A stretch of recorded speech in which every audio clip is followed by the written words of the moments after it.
तो कहानी की शुरुआत होती है क्लेयर की बर्थडे पार्टी से, जो कि एक रेस्टोरेंट में हुई थी। उसने पार्टी में केसी को भी बुलाया था। हालांकि केसी को कोई ज़्यादा पसंद नहीं करता था क्योंकि वो बोरिंग थी। केसी के परिवार में भी कोई नहीं है, इसलिए क्लेयर और मार्शा ने क्लेयर के डैड से कहा कि केसी को हमारे साथ ही ले चलिए, हम इसे घर छोड़ देंगे। केसी ने कहा भी कि वो बस से चली जाएगी, लेकिन मैन विल बी मैन। तो अब ये तीनों कार में आ गए। क्लेयर और उसकी बेस्ट फ्रेंड मार्शा कार में पीछे बैठे हुए थे और केसी आगे। इसी बीच क्लेयर का बाप डिग्गी में रखे सामान को एडजस्ट कर रहा था। तभी वहाँ एक आदमी आया और एकदम से इन तीनों को आवाज़ सुनाई दी। फिर कार में क्लेयर के डैड की जगह कोई और आके बैठ गया। आगे क्या होगा उसके लिए वेट करिए। इसी के साथ द गुड सिनेमा पेश करते हैं स्प्लिट। तो मार्शा पीछे से कह रही थी कि भाई साहब आप गलत कार में बैठ गए हो, लेकिन भाई साहब गलत कार में नहीं बल्कि सही कार में बैठे हैं। उसने मास्क पहना और फिर बेहोश करने वाले स्प्रे से क्लेयर और मार्शा दोनों को बेहोश कर दिया। केसी बहुत ज़्यादा डरी हुई थी। उसने धीरे से दरवाज़ा खोलने की कोशिश की तो अजनबी ने उसे भी बेहोश कर दिया। फिर जब केसी की आँख खुली तो उसने देखा कि वो एक बेसमेंट में है। तीनों लड़कियां डरी हुई थी। उनके आपस में कुछ भी बात करने से पहले ही रूम का दरवाज़ा खुला और चश्मे वाला भाई साहब मार्शा को अपने साथ ले गया। कुछ ही देर में वो रोती हुई मार्शा को वापस ले आया और गुस्से में उसे धक्का देके गेट को तेज़ी से बंद करके चला गया। मार्शा ने बताया कि वो उसे डांस करने के लिए ले गया था, लेकिन मार्शा ने खड़े खड़े सूसू कर दिया, जिसकी वजह से डेनिस को गुस्सा आ गया। यहाँ हमें पता चलता है कि चश्मे वाले भाई साहब का नाम डेनिस है। तभी क्लेयर ने उन दोनों को संभालने के लिए कहा कि सब ठीक हो जाएगा। उसी वक्त डरी हुई कैसी को अपने बचपन के दिन याद आ गए, जहाँ वो डिनर टेबल पे बैठी थी अपने पापा और अंकल के साथ। अंकल जॉन उसे जंगल में शिकार की कहानी सुना रहे थे। वो उस दिन अपने पापा के साथ थी और उसे नहीं लगा था कि उसके साथ उस दिन कुछ गलत हो सकता है। इसके बाद साइकोथेरेपिस्ट डॉक्टर कैरन को दिखाते हैं, जो टीवी पर 3 लड़कियों की किडनैपिंग की खबर देख रही थी। फिर उसने कंप्यूटर में देखा कि आज उसकी मीटिंग बैरी के साथ है, जिसे DID है, डिसोसिएटिव आइडेंटिटी डिसऑर्डर। इधर दोनों लड़की सोच रही थी कि उन्हें डेनिस के आते ही उस पर हमला कर देना चाहिए, लेकिन केसी ने मना किया और कहा कि उन्हें जल्दबाजी ना करके दिमाग से सोचना चाहिए और सही मौका मिलने पर ही कुछ एक्शन लेना चाहिए। लेकिन मार्शा और क्लेयर का कहना था कि अगर उन्हें उतना वक्त मिला ही ना तो। तभी केसी को बचपन की बात याद आने लगी। जब वो अपने पापा के साथ जंगल में थी, उसके पापा के हाथ में गन थी और वो उसे गन चलाने सिखा रहे थे। इधर डॉक्टर कैरन के क्लिनिक में ढीले ढाले कपड़े पहने हुए बैरी आता है, जिसकी फैशन में बहुत दिलचस्पी थी। वो डॉक्टर कैरन को दिखाने के लिए अपने कुछ स्केच भी लेकर आया था। डॉक्टर कैरन धीरे धीरे उसका केस समझने की कोशिश कर रही थी, उसे बारीकी से ऑब्जर्व करके। उन्होंने नोटिस किया कि जब चीज़ें अपनी जगह पर नहीं थी तो उन्हें अपनी जगह रखने के लिए बैरी की पर्सनैलिटी में स्लाइड चेंज देखने को मिला। फिर जाते वक्त वो अपने स्केच भी ले जाने भूल गया, जो कि उसे बहुत प्यारे है। इधर लड़कियों ने नोटिस किया कि कोई लेडी डेनिस से बात कर रही थी। इसका मतलब डेनिस यहाँ अकेला नहीं रहता, ऐसा इन्हें लगा। फिर थोड़ी देर बाद वो लेडी यहाँ गई, जो कि डेनिस ही था, लड़की के गेटअप में। उसे देखकर लड़कियाँ कंफ्यूज हो गई कि ये चल क्या रहा है। फिर उस लेडी, जिसका नाम पैट्रिशिया था, उसने बड़े प्यार से तीनों से बात की और उन्हें बताया कि अब उन्हें डेनिस से डरने की बिल्कुल ज़रूरत नहीं है, क्योंकि यहाँ डेनिस सिर्फ मेरी सुनता है। मैंने उससे कहा है कि वो तुम तीनों में से किसी को परेशान ना करे। ये कहते ही पैट्रिशिया गेट लॉक करके वहाँ से चली गई। इधर डॉक्टर कैरन अपने कलीग डॉक्टर से मिलती है और उनसे dissociative identity disorder, in short DID पर बात करती है। उसे अभी भी इस बीमारी के फुल पोटेंशियल का अंदाज़ा नहीं था कि ये दिमागी बीमारी किस लेवल पर पहुंच सकती है। यहाँ बेसमेंट में तीनों लड़की डेनिस की लेडी वाली पर्सनैलिटी की बात कर रहे थे। उन्हें यकीन नहीं हो रहा था कि डेनिस के अंदर एक से ज़्यादा पर्सनैलिटी है। तभी डेनिस वहाँ गया कुछ क्लीनिंग का सामान लेके। उसने लड़कियों से कहा कि बाथरूम बहुत गंदा है उन तीनों को मिलके बाथरूम साफ करना पड़ेगा ताकि उन तीनों में से कोई बीमार न पड़ जाए। साथ ही उसने ये भी कहा कि आज के बाद वो उन तीनों में से किसी को हाथ नहीं लगाएगा, क्योंकि उसने पैट्रिशिया से वादा किया है, इसलिए उनमें से किसी को भी अननेसेसरी उससे डरने की ज़रूरत नहीं है। जाते जाते डेनिस ने यह भी बता दिया कि वे तीनों पवित्र मांस है, इसलिए जल्द ही उन्हें बीस्ट को सौंप दिया जाएगा, जो सिर्फ पवित्र मांस ही खाता है। पवित्र मांस बोले तो वर्जिन वुमेन। अब ये तीनों डर गई कि उनकी बलि चढ़ने वाली है। तभी उनकी नज़र गेट पर पड़ी, जहां डेनिस का 9 साल वाला वर्जन हेडविग बैठा हुआ था। हेडविग के बोलने का तरीका, उसकी आवाज़ और उसकी मासूमियत देख के लड़कियों को लगा कि वो नाटक नहीं कर रहा, सच में ही उसमें एक से ज़्यादा पर्सनैलिटी है। कैसी ने देखा कि हेडविग बहुत जल्दी उनकी बातों में आ रहा है और उसे पागल बनाना काफ़ी आसान है, इसलिए कैसी ने उसे कान की बात बताने के लिए आगे बुलाया। यहाँ पे हेडविग ने बताया कि डेनिस क्लेयर और मार्शा का बहुत दिनों से पीछा कर रहा था, लेकिन जिस दिन उन्हें किडनैप करना था उस दिन गलती से तुम भी वहीं मौजूद थी। अब क्लेयर और मार्शा के साथ बीस्ट तुम्हें भी खाएगा। ये सुनते ही कैसी ने हेडविग को मैनिपुलेट करना शुरू कर दिया। उसने कहा कि डेनिस और पैट्रिशिया ने तुमसे झूठ बोला है। दरअसल डेनिस हमें नहीं बल्कि तुम्हें बलि का बकरा बनाने वाला है, क्योंकि बीस्ट को पवित्र मांस चाहिए और बच्चे से पवित्र मांस किसका हो सकता है। ये सुन के हेडविग सही में डर गया। केसी ने उससे कहा कि अगर वो उनकी बाहर निकलने में मदद करेगा तो वे उसे भी अपने साथ ले जाएगी। ये सुनते ही हेडविग और डर गया और घबराहट में वो गेट बंद करके यहाँ से बाहर जाने लगा।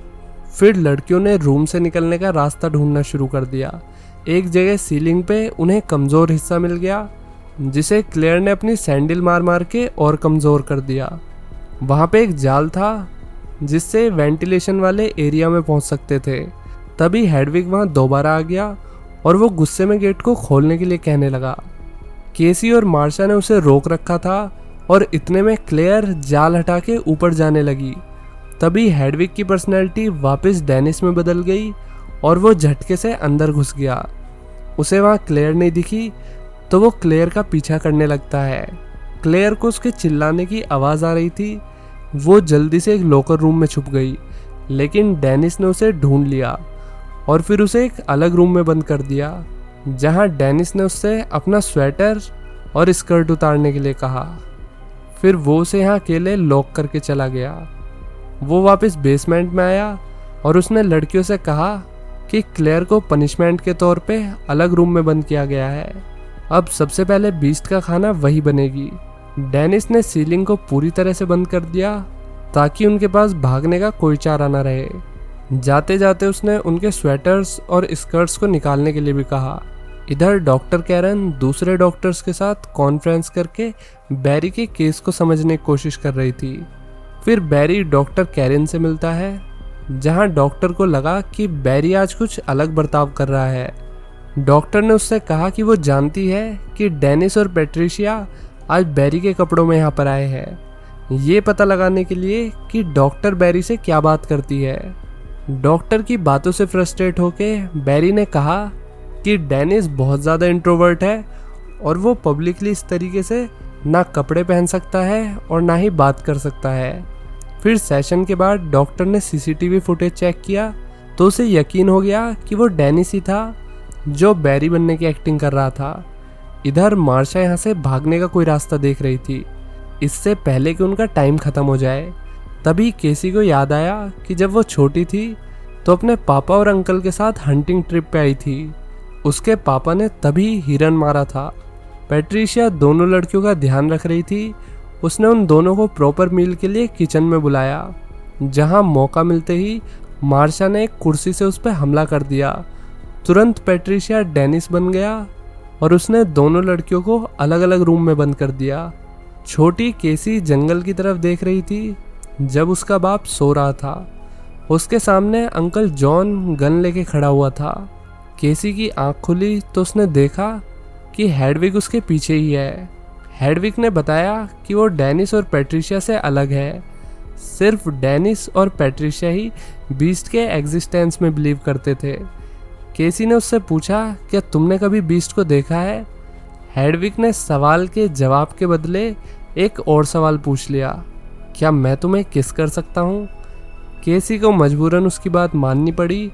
फिर केसी ने उससे कहा कि वे दोनों उसके रूम में जाके डांस भी कर सकते हैं, लेकिन हेडविग उसकी बात नहीं माना और ये कह के यहाँ से चला गया कि उसे डॉक्टर से मिलने जाना है। डॉक्टर ने उससे कहा कि बीस्ट के एग्जिस्टेंस को लेके डेनिस और पैट्रिशिया दोनों ही गलत है। वो डेनिस को चैलेंज कर रही थी कि बीस्ट है ही नहीं। फिर सेशन के बाद हेडविग केसी को अपने रूम में ले आया उसके साथ डांस करने के लिए। तभी अचानक हेडविग ने अपने रूम में बनी खिड़की की फोटो दिखाई और केसी पर इल्ज़ाम लगाने लगा कि तुम इस खिड़की से भागने की कोशिश कर रही थी। फिर वो केसी को उसके रूम तक लेके आया और थोड़ी ही देर में डेनिस भी वहाँ आ गया अपने फॉर्मल लुक में और आई ग्लासेस के साथ। उसने बताया कि बीस्ट जल्दी आने वाला है। फ्लैशबैक में अंकल जॉन पत्थर के पीछे छुपे हुए थे और उसने केसी को कपड़े उतार के उसके साथ जंगल जंगल खेलने के लिए कहा। क्या गलीच आदमी है। जब उसका काम हो गया तो छोटी केसी ने उस पर गन तान दी। वो तो उसने तुरंत ही गन छीन ली। फिर डॉक्टर कैरेन बैरी से मिलने उसके घर आती है, जहां उसकी मुलाकात डेनिस से हुई।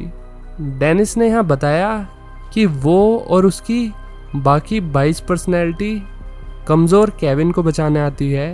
केविन ही उसकी असली पर्सनैलिटी था, जिसे उसकी माँ ने बचपन में बहुत टॉर्चर किया था, जिस वजह से केविन ने अपने आप को बचाने के लिए इन पर्सनैलिटीज़ को जन्म दे दिया। थोड़ी देर बाद डॉक्टर को पता चल गया कि यहाँ क्या हो रहा है, इसलिए डेनिस ने उसे बेहोश कर दिया। फिर डेनिस फ्लावर बुके लेने एक मॉल में जाता है। इधर केसी किसी सबूत की तलाश में थी जिससे उसे चीज़ें समझ आ सके, तो उसे एक वीडियो मिली जिसमें केविन बहुत जल्दी अपनी पर्सनैलिटी चेंज कर रहा था। इधर डेनिस एक अबैंडन ट्रेन में चढ़ गया। यहाँ उसके अंदर बीस्ट आने लगा। उसकी बॉडी पहले से बहुत ज़्यादा मजबूत और बड़ी लग रही थी और वो आसानी से उछल कूद करते हुए घर तक आ गया। डॉक्टर कैरन ने कोशिश तो की, लेकिन चाकू उसकी स्किन पे लगते ही टूट गया। फिर उसने डॉक्टर को मार डाला। केसी ने देखा कि मार्शा मर चुकी है और बीस्ट ने क्लेयर को भी खींच लिया। फिर उसे एक पीस ऑफ पेपर मिलता है जो डॉक्टर कैरन ने उसके लिए छोड़ा था। उसमें लिखा था कि अगर केविन बीस्ट बन जाए तो ज़ोर ज़ोर से उसका असली नाम पुकारना। उसने ऐसा ही किया। केविन वेंडल क्रम।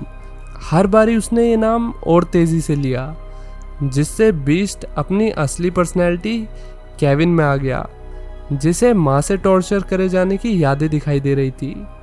फिर बहुत जल्दी केविन की आइडेंटिटी चेंज होने लगी।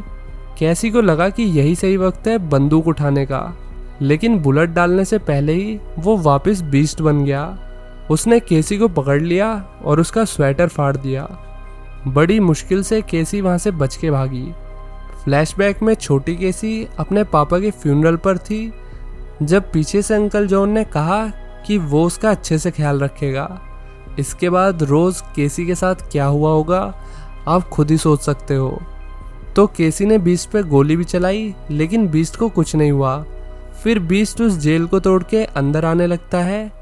तभी उसकी नज़र केसी के जख्मों पर गई, जिन्हें देखकर बीस्ट ने उसे छोड़ दिया, क्योंकि बीस्ट सिर्फ कुंवारी वर्जिन लड़कियों का शिकार करता था, जबकि केसी का तो केस ही अलग था।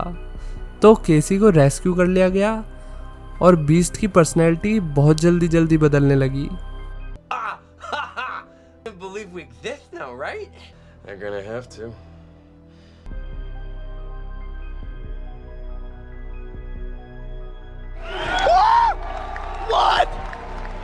तो दोस्तों, कहानी से एक चीज़ सीखने को मिलती है, अगर आप छोटे बच्चों के पेरेंट्स हो तो रिश्तेदारों पे ज़्यादा भरोसा मत करो, खासकर जब आपके बच्चों की सेफ्टी की बात आती है। तो इस दुनिया में बहुत सारे लोग PDF फाइल है, इसलिए छोटे बच्चों को कभी भी अकेला मत छोड़ना किसी भी अदर पर्सन के साथ, अपनी पर्सनल फैमिली को छोड़ के।